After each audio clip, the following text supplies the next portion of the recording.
have a question for you today. How well do you know this monarch and legend called the Alaafin of Oyo Empire? First of all, speaking of his demise, the late Alaafin Lamidi Adeyemi III, the Alaafin of Oyo, passed away on the 22nd of April 2022 at the age of 83 at the Afe Babalola University Teaching Hospital in Ado-Ekiti, and the cause of his death has not been revealed. His reign of 52 years was termed the longest reign of any Alaafin of Oyo in history. In recognition of this, it will be honorable to give you a detailed biography of the Alaafin of Oyo, Oba Lamidi Adeyemi III. The late Alaafin of Oyo was born on the 15th of October 1938 to Raji Adeniran Adeyemi, a former Alaafin of Oyo who was deposed and exiled in 1954 for alleged political affiliation. He began his education at a Quranic school in Iseyin, a city not too far from Oyo town. Thereafter, he went back to Oyo town, where he stayed with the headmaster of St. Andrew's Primary School, proceeding thereafter to live with Alake of Egbaland, Oba Oladepo Ademola, in his palace.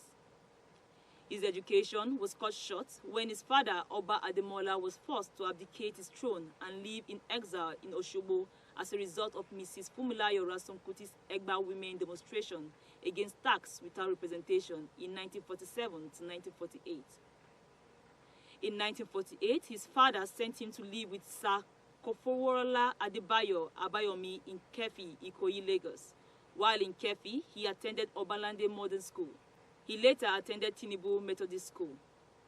After his primary education, he was offered admission to Igbobi College and St. Gregory's College, Obalande. He left St. Gregory's College with a very good grades, where he studied law. However, his quest for the law was halted as his father was deposed as the Alaafin on the 14th of February 1946.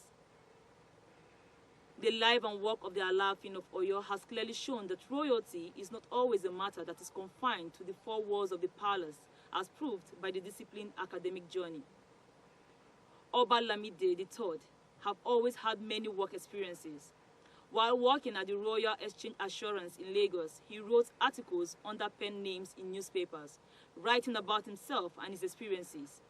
Wait, did I just shock you? Of course, yes. You think royalty don't work, right? Yes, they do. One of his numerous articles was titled, "I Shall Be Great," in 1968. And a year later, he wrote yet another one, "I Shall Be the Next Alaafin." After seeing one of their old teachers in a tattered shirt and tie, he wrote a critique of how Nigerian teachers were treated. He wrote yet another article titled, "Women's Liberation, a Misnomer in Yoruba Land." Shortly after his stay at the Royal Exchange Assurance, he was promoted to the 14th floor into the specialist area of obligatory facultative insurance and internal memo drafting. His biography would not be complete without having a peek at when he ascended the throne. On November 18, 1970, Adeyemi was chosen by the kingmakers and then moved into the palace after completing the necessary rites under the tutelage of the Oyo Mercy. In the process, he was inducted into the mysteries of various gods, like the Ifa mystery and the Shango mystery. He was also made to undergo this induction in order to be the direct representative of these deities on earth.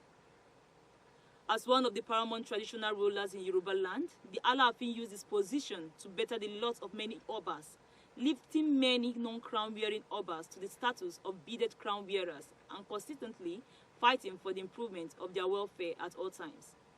Now, let me tell you some of his achievements and leadership acumen of his heydays. In 1975, the head of state, General Murtala Mohammed, included the Alaafin in his entourage to the Hajj.